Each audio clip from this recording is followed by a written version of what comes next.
아브라함을 우리가 믿음의 조상이라고 부르지요. 믿음의 조상이 되는 이유는 그가 믿음으로 의롭게 여김을 받았기 때문입니다. 창세기 15장 6절에서는 이렇게 말해요. 아브라함이 여호와를 믿으니 여호와께서 이를 그의 의로 여기시고. 믿는 자를 의롭게 여겨주신다라고 하는 것은 참 생각하면 생각할수록 신비하고 놀라운 진리인 것 같습니다. 믿는 자를 의롭게 여기시고 믿는 자를 축복하시고 믿는 자에게 복을 주신다라고 하는 건 이 세상에서는 있을 수가 없는 일이거든요. 이 세상에서는 믿는 자는 뒤통수 맞기 참 좋아요. 믿는 사람은 배신당하기 참 좋고 믿는다고 하는 것은 이 세상에서 아무런 의미가 없어요.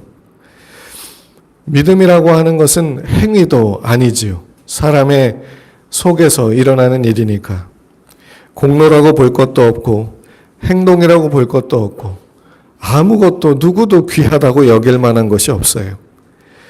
그런데 믿음, 그것이 하나님께는 큰 영향을 주게 된다는 거지. 하나님은 그 믿음을 귀하게 보신다는 겁니다. 이것이 기독교 신앙에 있어서의 믿음의 신비인 것 같아요. 아브라함이 이 믿음의 조상이라고 불리워지는데 우리도 이 아브라함과 무관하지 않습니다. 왜냐하면 갈라디아서 3장 7절에 보면 믿음으로 말미암은 자들은 아브라함의 자손인 줄 알지어다. 이렇게 말하고 있거든요. 예수님을 믿는 사람들도 아브라함의 자손이어서 아브라함에게 축복하셨던 그 말씀을 동일하게 받을 사람들이 다 되었다는 거지요. 우리도 아브라함에게 하셨던 말씀, 아브라함에게 하나님이 역사하셨던 방법, 그 모습, 이러한 것들을 우리가 잘 살펴보므로 우리도 아브라함의 믿음의 자손으로서 그 은혜와 축복을 누려야 됩니다. 그러면 하나님은 아브라함에게 어떻게 하셨고 아브라함은 하나님의 말씀을 듣고 어떻게 했는가? 그것을 통해서 우리가 이 시대 속에서 어떻게 아브라함의 믿음의 자손으로서 복을 받으며 은혜를 누리며 살 수 있는지를 확인할 수 있을 거예요. 오늘 우리가 읽은 본문을 보면 이렇게 말하지요. 여호와께서 아브라함에게 이르시되 너는 너의 고향과 친척과 아버지의 집을 떠나 내가 네게 보여줄 땅으로 가라. 내가 너로 큰 민족을 이루고 내게 복을 주어 내 이름을 창대하게 하리니 너는 복이 될지라. 여기에서 우리가 봐야 될 것은 이 문장, 아브라함에게 말씀하시고 그 일을 이루시는 분이 누구냐? 문장의 주어가 누구냐? 하나님이시지요. 이 아브라함을 불러서 가게 하시는 분, 아브라함의 삶 속에 무언가를 이루시는 분, 그분이 누구냐? 하나님이시다. 우리는요, 보통 이 창세기 12장 1절 2절을 읽으면서 어디에 초점을 맞추냐면 고향과 친척과 아버지의 집을 떠나 가라라고 하니까 이 가는 거에 초점을 맞춰요. 그래서 어디로 가야 되냐? 어떻게 가야 되냐? 이 가는 거에만 초점을 맞춰서 여기서 가야 되냐 말아야 되냐? 여기서 혼란을 느끼며 두려워하며 방황하며 걱정하고 염려하지요. 그런데 우리가 먼저 생각해야 될 것은 가는 문제가 아니라 누가 가라고 했는가? 내가 어떻게 가지? 내가 어떻게 해야 되지? 이것보다도 누가 가게 하셨지? 누가 이 일을 계획하셨지? 나는 지금 누구의 말을 듣고 움직이는 거지? 여기에 초점을 맞춰야 되죠.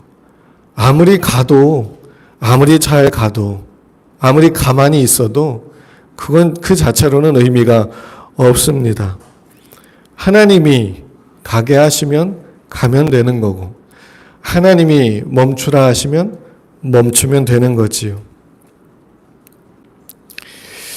우리가 살아가는 모습을 보면서 우리는 가장 먼저 하나님이 우리에게 뭐라고 말씀하시나, 하나님이 우리에게 뭐라고 감동하시나 거기에 초점을 맞춰야 됩니다. 상황이 아니라고 해도, 내 마음의 생각이 아니라고 해도, 주변의 모든 것들이 아니라고 해도 하나님은 내게 뭐라고 얘기하시나? 하나님의 감동은 무엇인가? 하나님의 내게 깨닫게 하시는 것은 무엇인가? 그걸 봐야 되지요. 하나님을 믿고 갈 때에 거기에 하나님의 보호하심과 하나님의 은총과 하나님의 돌보심이 있습니다. 우리의 생각으로 현명하게, 우리의 판단으로 지혜롭게, 이성적으로 생각하고 판단하며 간다고 할지라도 그것이 가장 안전해 보이지만 나중에는 어떻게 될지 모릅니다. 내가 선택한 거니까 내가 책임을 져야 되겠지요. 하지만 하나님께서 인도해 주심을 믿고 가면 하나님께서 책임져 주시지 않겠습니까? 하나님께서 인도해 주시는 것을 믿고 가면 하나님께서 보호해 주시고 위로해 주시는 것을 비로소 그 길 속에서 경험하게 되지요. 믿음으로 산다고 하는 건 결코 쉽지 않아요. 믿음으로 산다고 하는 건 많은 사람들의 칭송을 받으며 가는 길도 아닙니다. 우리가 살아내야 하는 실제의 삶은 참 힘들어요. 믿는다고 하는 것이 참 고달프고 어렵지요. 그런데 하나님을 믿고 나아갈 때 그의 삶에 있는 그 모든 어려움들, 그 모든 고통들은 그 다음 단계로 나아가는 데 있어서 꼭 필요한 디딤돌이 되게 됩니다. 디딤판이 되지요. 그래서 앞으로 더 나아갈 수 있는 계기가 되고 동기가 됩니다. 우리의 삶을 이루시는 분은 하나님이신 줄로 믿습니다. 우리의 삶에 대한 주권이 내게 있는 것이 아니고 하나님께 있음을 믿고 하나님만 바라보고 살아가는 우리가 되어야 할 줄로 믿습니다. 두 번째로 본문을 통해서 우리가 확인하고 또 바라봐야 되는 부분은 너로 큰 민족을 이루고 내 이름을 창대하게 하신다라고 하는 부분이에요. 미래의 일은 이미 결정이 되어 있어요. 앞으로 어떻게 될지는 결정이 되어 있어요. 아직 이루어지지 않았을 뿐이지요. 이미 되어질 일 속에서 우리는 아직 되어지지 않은 상태를 걸어가고 있어요. 아직 되어지지 않은 상태를 걸어가다 보니까 되어질 기미가 보이지 않아요. 되어질 확률도 보이지 않고 되어질 기대도 되지 않아요. 그런데 우리가 바라봐야 될 것은 큰 민족을 이루고 이름을 창대하게 하실 분이 그 하나님이 이것을 이룰 계획을 가지고 계시고 그것을 끝내 이루어 내신다는 거지요. 아브라함의 삶을 보면 진짜 그 큰 민족을 이루었잖아요. 믿음의 조상이 되었잖아요. 우리도 비록 혈통으로는 이방인이지만 이스라엘 유대인과 아무 상관없는 민족이지만 믿음으로 아브라함의 후손이 됐습니다. 그리고 누구나 다 아브라함을 기억합니다. 그의 이름을 기억하며 하나님께로 더 가까이 나아가게 되지요. 아브라함이라고 하는 사람에게 있어서 이보다 더 큰 은혜와 축복이 어디 있겠어요?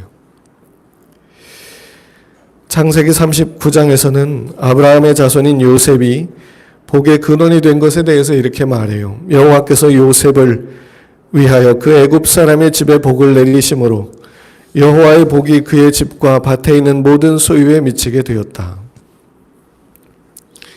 요셉에게도 하나님이 복을 주셨어요. 왜요? 아브라함의 후손으로 요셉도 믿음으로 그의 삶을 살아내었거든요. 요셉이 대단한 사람이 아니라 요셉이 다른 사람들보다 뛰어난 어떤 실력과 능력이 있어서가 아니라 아브라함의 후손으로 그도 또한 믿음으로 그 타지에서 종으로 팔려 있으면서 거기서 믿음으로 살아내었기 때문이지요. 솔직히 요셉이 가지고 있는 특별한 능력이라고 하는 게 뭐가 있겠습니까? 배운 학교도 없고요. 꿈을 해몽하는 거 어떻게 보면 그게 전부일지도 모르겠어요. 하나님을 의지하는 마음, 하나님만 기다리는 마음, 하나님만 바라보는 마음, 그것이 전부겠지요. 하나님께서 우리를 복되게 해주신다는 것을 우리는 믿고 오늘도 내일도 그것을 바라보며 살아가야 됩니다. 삶의 한계를 만날 때마다 고통으로 인해서 더 이상 나아갈 길이 없다고 여겨질 때마다 하나님께서 이루신다. 하나님께서 복을 주신다. 하나님께서 이름을 창대케 하시고 하나님께서 복을 주시는 그것을 이미 정해 놓으셨고 거기로 우리를 이끌어 가신다. 비록 우리는 아브라함과 상관없지만 믿음으로 아브라함의 자손이 되었으니 그에게 하신 말씀이 우리에게도 동일한 언약의 말씀이다. 이것을 바라보고 살아가야 됩니다. 바울과 실라가 사도행전에 보면 전도를 하지요. 전도를 하다가 감옥에 갇혔습니다. 질서를 혼란시키고 사람들을 선동한다는 이유지요. 감옥에 갇혀서 그들이 한 일이 무엇인지 아십니까? 찬양하고 기도했어요. 옛날에 감옥이니까 그 시설이라고 하는 게 얼마나 열악하겠어요. 그런 상황에서 사도 바울과 실라가 거기서 찬송을 부르죠. 기도하고. 그랬더니 큰 지진이 나며 그들을 묶고 있던 수갑이 다 풀어졌습니다. 근데 잘 생각해 보면 지진이 나는 거하고 수갑이 풀어지는 거는 아무 상관이 없어요. 수갑은 이걸 따로 풀어야 돼요. 지진이 아무리 난다고 수갑이 풀어지는 일은 없지요. 하나님이 하신 일이지요. 이때 거기를 지키고 있던 간수가 죄수들이 다 도망칠 것을 두려워해서 자기 간수인데 거길 지켜야 되는데 지진이 나서 다 도망치니까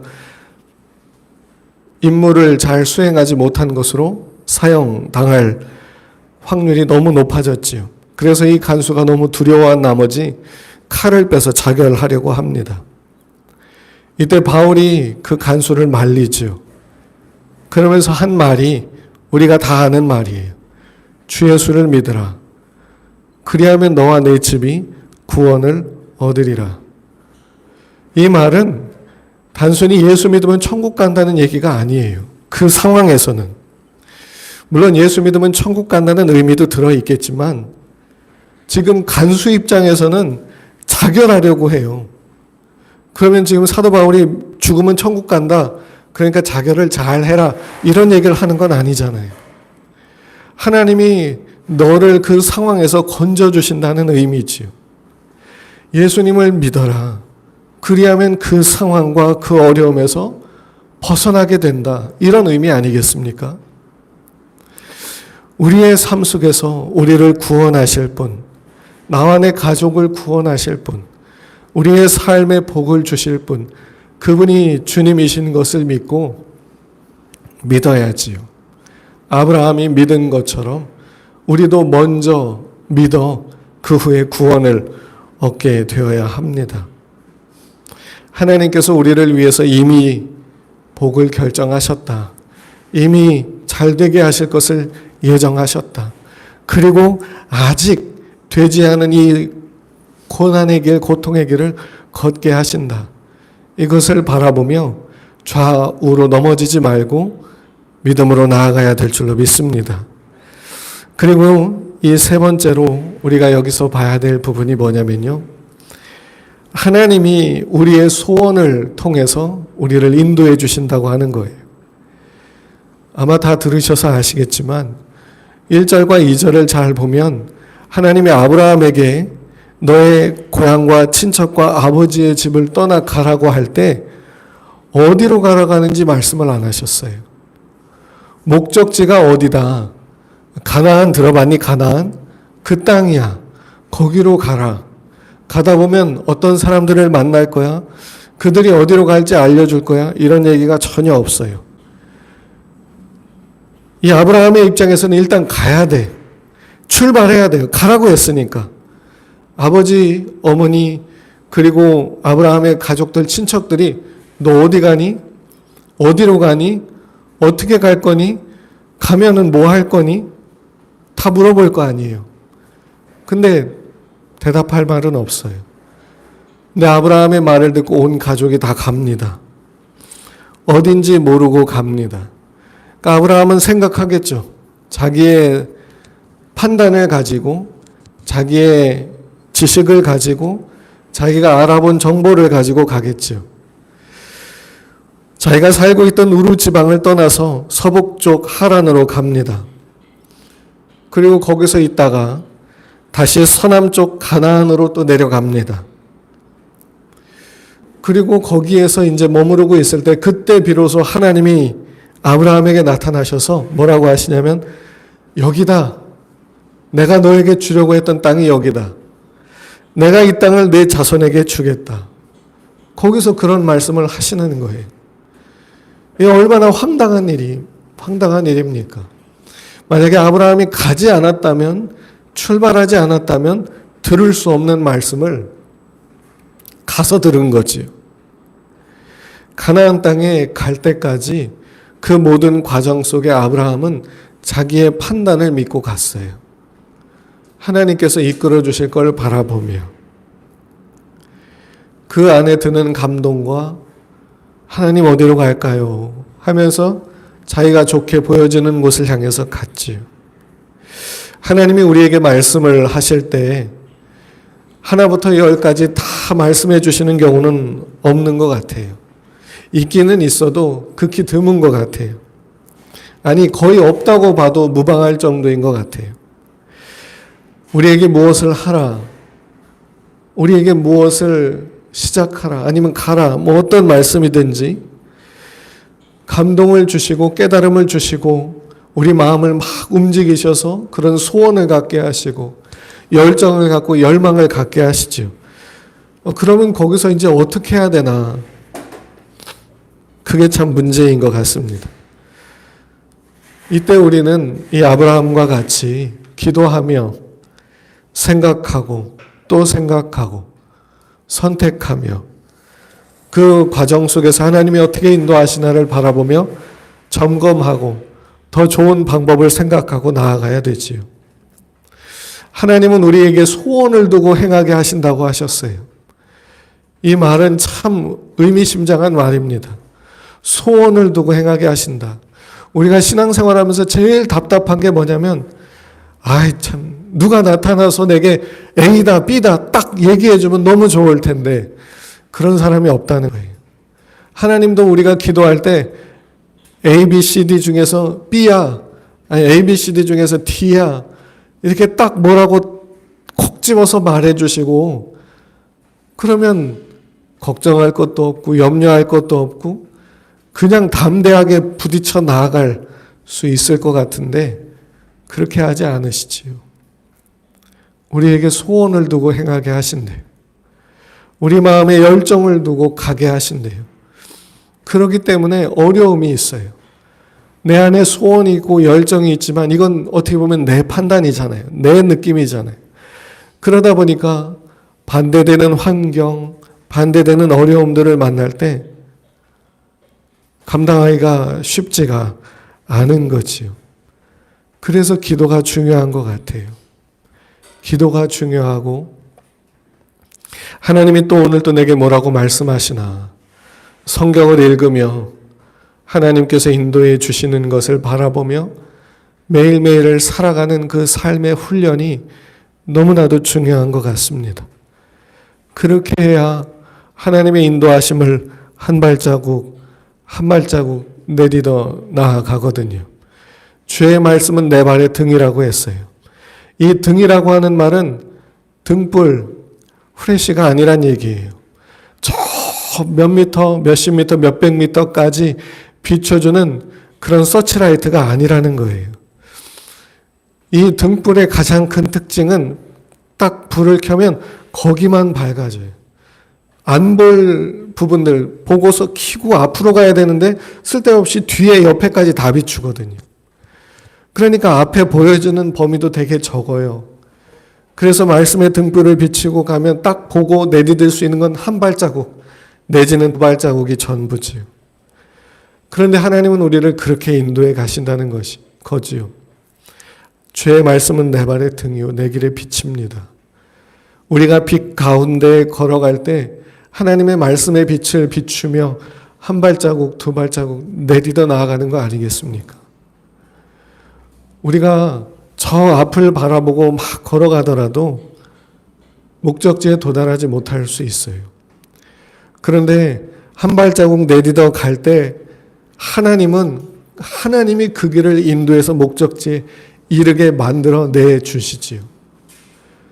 내가 가려 하면 가다가 어디에 빠지고 어디에 쓰러지고 어디에 처박힐지 알 수 없지만 그래서 마치 사막의 오아시스처럼 거기를 바라보며 죽을 때까지 가지만 못 다다르고 말지요. 그러나 하나님께서 인도해 주시는 길을 가면 평생 못 갈 것 같지만 하나님이 이끌어 거기에 이르게 해 주십니다. 그러면 만일 우리가 잘못된 소원을 품고 잘못된 생각을 하고 잘못된 판단을 내려서 그 길을 나아가면 어떻게 될까요? 로마서에서는 아주 중요한 말씀을 우리에게 해주지요. 하나님을 사랑하는 자들에게는 모든 것이 합력하여 선을 이루게 된대요. 선을 이루시는 분은 하나님이십니다. 근데 그 하나님이 요구하시는 게 하나가 있어요. 하나님을 사랑하는 거죠. 하나님을 사랑하는 자들에게는 모든 것이 합력하여 선을 이루게 된다. 아마 아브라함이 그랬던 것 같아요. 하나님을 사랑하기까지 참 오래 걸렸을 것 같아요. 75세에 부르심을 받아서 100세에 아들을 낳을 때까지 얼마나 25년간을 힘들게 지내야 했습니까? 하나님의 말씀을 듣고 금방이라도 복이 되고 금방이라도 자손이 생길 줄 알았지만 안 생겼어요. 10년이 넘도록 안 생겼어요. 그러니까 답답해서 막 견딜 수 없어 했지요. 그래서 아브라함이 중간에 잘못된 선택을 하기도 했어요. 하지만 하나님이 다시 길을 고쳐주셨지요. 아브라함이 가나안 땅에 도착했다가도 기근이 든다는 이유로 애굽 땅으로 내려갔습니다. 하나님이 이르게 하신 땅이라는 소식을 듣고도 내려갔어요. 내려가서 거기서 자기 누이를 애굽 사람들에게 뺏길 뻔도 했지만 오히려 하나님이 그 일을 기회로 삼아서 아브라함에게 많은 재물과 복을 허락해 주셨습니다. 사람은 누구나 잘못된 판단을 내릴 수 있고 잘못된 생각을 할 수 있죠. 그러나 하나님께서 그 길을 이끌어 주시고 인도해 주십니다. 하나님께서 역사해 주시는, 하나님께서 인도해 주시는 길이 어딘지를 늘 분별하며 잘 살피며 생각하며 나아갈 때 비록 잘못된 길이라 할지라도 하나님이 바로 잡아주시고 그 소원을 따라 나아가는 사람들에게 끝내 하나님께서 축복을 이루어 주시는 줄로 믿습니다. 직장을 다니다가 교통사고를 당해가지고 비로소 신학을 공부해서 목회자가 되셨던 이은태라고 하는 목사님이 계세요. 좋은 직장에서 잘 사셨던 분이지요. 근데 교통사고를 당하면서 장애 판정을 받았어요. 일을 할 수 없게 됐어요. 그래서 신학을 공부하기로 했지요. 그런데 늦은 나이에 신학을 공부하려다 보니까 한국에서는 하기가 어려운 거예요. 몇 년 동안 공부를 3, 4년 또 해야 되고 또 전도사로 또 수련을 받아야 되고 그렇게 해서 선교를 나가고 목회를 하기에는 너무 시간이 많이 걸리는 거예요. 그래서 외국을 알아봤습니다. 뉴질랜드에 쉽게 들어갈 수 있는 신학교가 있다는 걸 발견하고 거기로 갔어요. 물론 가지고 있던 자금을 가지고 하지만 버는 건 없으니까 어려웠지요. 그때의 상황을 이분이 이렇게 고백해요. 매일 밤 하나님 저보고 신학하라고 하셔서 여기까지 인도해 주셨는데 뭘 해야 됩니까? 신학을 마쳐도 사역할 곳이 아무 데도 없습니다. 돈도 떨어져 가고 영주권 얻을 자격조차 되지 않습니다. 뭘 해야 됩니까?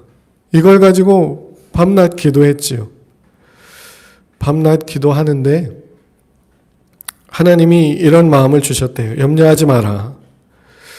5년 안에 선교센터를 짓고 사역을 하게 될 거다. 말도 안 되는 소리라고 여겨졌던 게 당장 집 렌트를 낼 돈도 없었거든요. 근데 기도할 때마다 그런 감동을 주셨다는 거예요.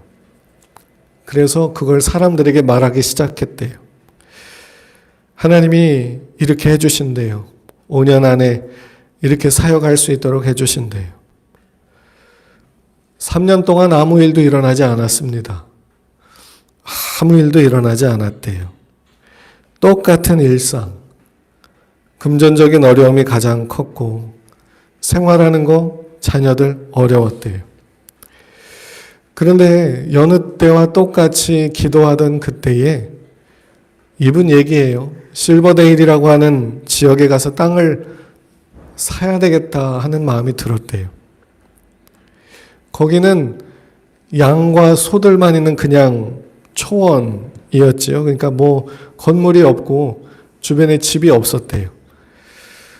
근데 거기를 사야 되겠다 하는 마음이 굉장히 많이 들었다는 거지. 그래서 집주인을 만났습니다. 집주인을 만났어요. 그런데 이 집주인도 거기서 소하고 양만 키우다 보니까 돈이 궁했지요. 그리고 또 땅을 사겠다고 하는 사람이 오는 거예요. 그래서 이분이 땅을 내가 줄 테니까 그 돈, 이분도 돈이 없다고 하니까 2년 동안 그 돈을 나눠서 달라.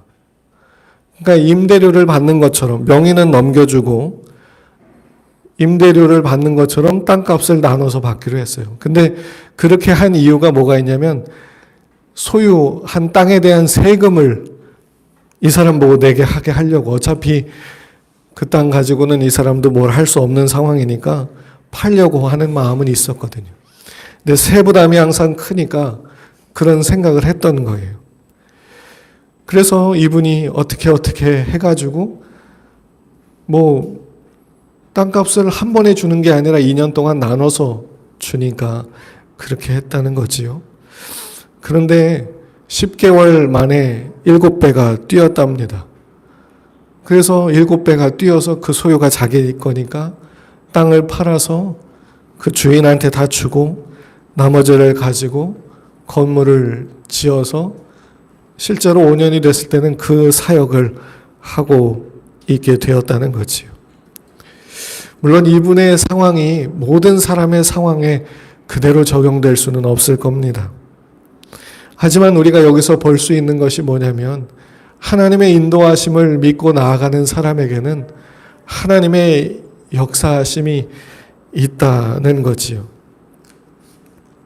하나님을 믿는 사람이 하나님께서 이루어 주실 것을 믿고 어떻게 지금 당장 뭘 해야 될지 모르지만 그의 판단 속에서 아브라함과 같이 길을 떠나 출발해 가기 시작할 때에 하나님께서 모든 것이 합력하여 선을 이루게 하시며 결국에 약속하신 그 땅에 이르게 해 주신 것처럼 우리의 삶에서도 이러한 역사를 이루어 주실 줄로 믿습니다.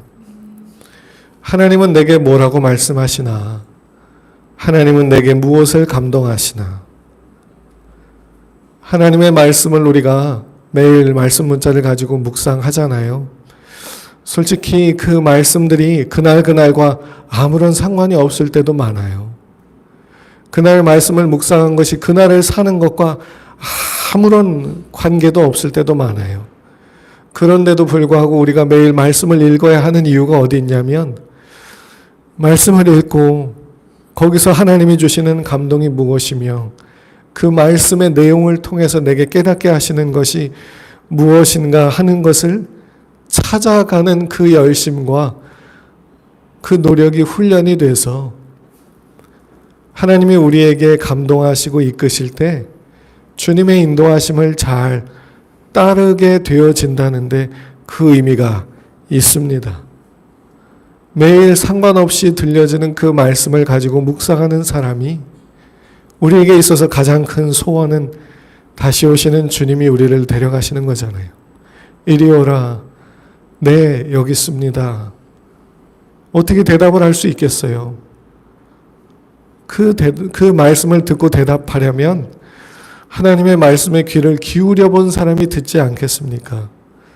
하나님은 우리에게 매일 말씀하시는데 세상과 환경의 음성을 계속 듣다 보면 주님이 이리 올라오라 하실 때